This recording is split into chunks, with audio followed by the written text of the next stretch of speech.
JMS Recording Studio। परी लच लच करै छ किशनपुर बाजार सुपौल। फौजी तोहर काबर फौजी तोहर काबर लच करै छ आ फौजी तोहर काबर परी लच करै छ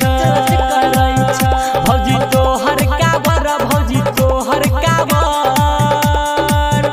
परी लच करै छ चल से भरल लटा दुनु छलकै छ आ भौजी तोहर काबर परी लच करै छ भौजी तोहर काबर JMS Recording Studio। आ भौजी तोहर काबर परी लच करै छ आ भौजी धीरे से चल काबर टूट जैत हे साथ चलै छ जे हो सुना छूट जैत हे साथ चलै छ जे हो सुना छूट जैत हे आ भौजी धीरे से चल न टूट जैत हे साथ जे हो चलै छ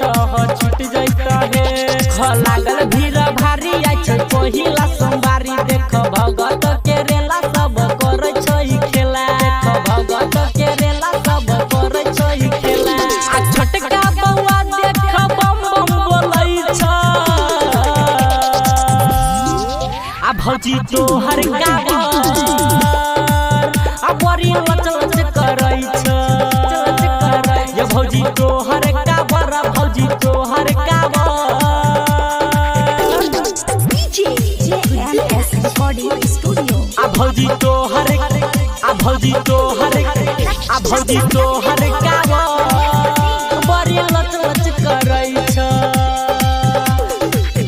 देख चिलम से धुआं निकालै छै हे रमन जी के गाना बजाबै छै हे रमन जी के गाना बजाबै छै हे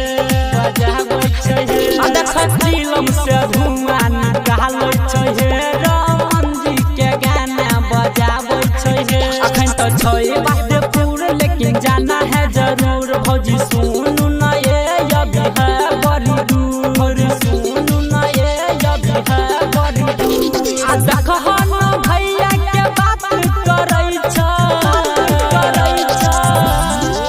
ये भौजी तोहर काबर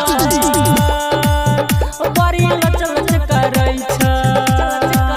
ये भौजी तोहर काबर भौजी तोहर काबर बड़ी लच करै छ JMS Recording Studio। किशनपुर बाजार सुपौल।